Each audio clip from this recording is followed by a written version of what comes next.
As you drive through Leander in Western Queensland, it seems that the book of biodiversity has been rewritten. But Leander has been a sheep station for more than a century. What's going on here?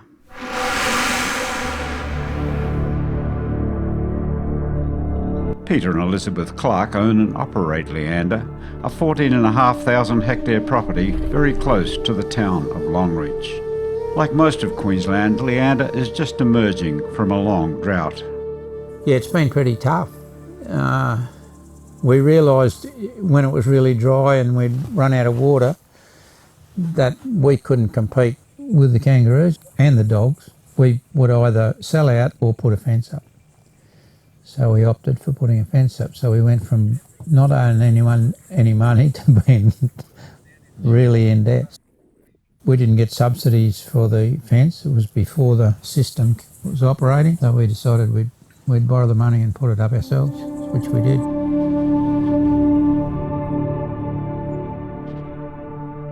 The place comprises of about 3 different country types. Towards town there's some what we call open downs country. It's bory and gidgee and pebbly stuff and with channels. Mitchell grass, a bit of feathertop, herbages and things. It's pretty good country there. And we've got some red country which we call the desert, which is ghost gum communities and all edible scrubs. We used to think that was the worst country, but since we've lowered the kangaroo numbers and we've fenced, it looks like it's going to be some of the better country. We don't really understand that yet, but we're in the process of learning. Plant life are a terrific, mainly herbages. Grasses get a chance to get away a bit better, but I notice the herbages more. You can see them go through their whole cycle and flower. I don't know whether it's just this year, but I've never seen lotus like it is this year everywhere. It's flowering, seeding and continuing to do so. Lovely. And we've got thick gidgee down on the river, Dar River.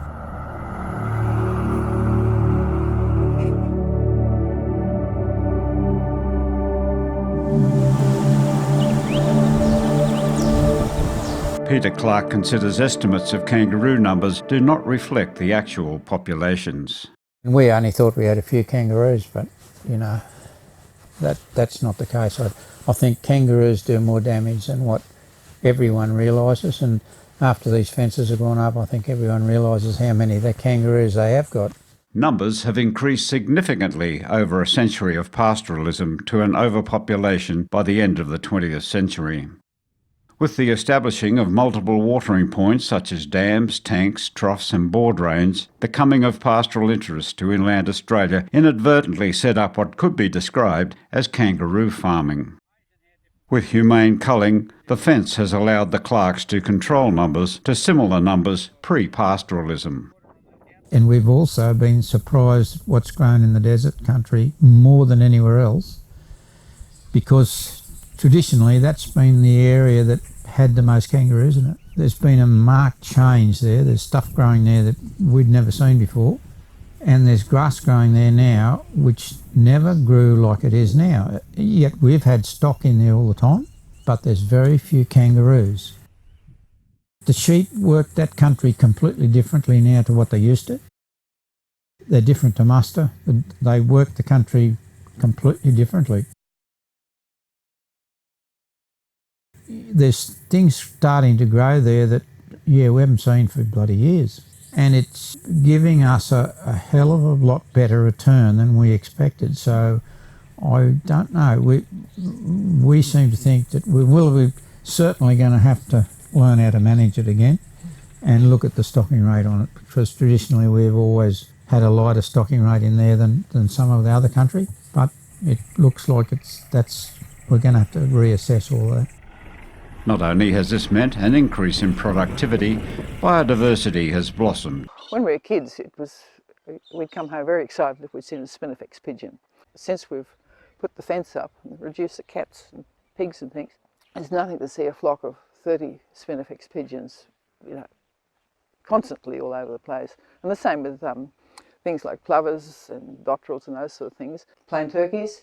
No, it's just an increase, and it's a gradual one, but It's very, very noticeable. We knew that there was gains to be made if we could control grazing pressure. We set about changing our stocking rates, not on what the number of stock we ran in each paddock, but by getting the returns off each paddock and evening it out onto each paddock regardless of what the country was like. So some paddocks we ended up halving the stocking rate, and some we didn't change at all, and the result of that was we went up in wool cut, body weight of our sheep went up, and our lambing percentage went up. For the first time in more than half a century, Peter and Elizabeth Clark have been able to spell paddocks. We've never been able to do it up till now because we've had so many kangaroos. It was just a waste of time. But now we are. You know, we've got a couple of paddocks resting now, and the difference has been quite remarkable. Yeah. As I say, we've got to learn how to manage it again now, providing we live long enough.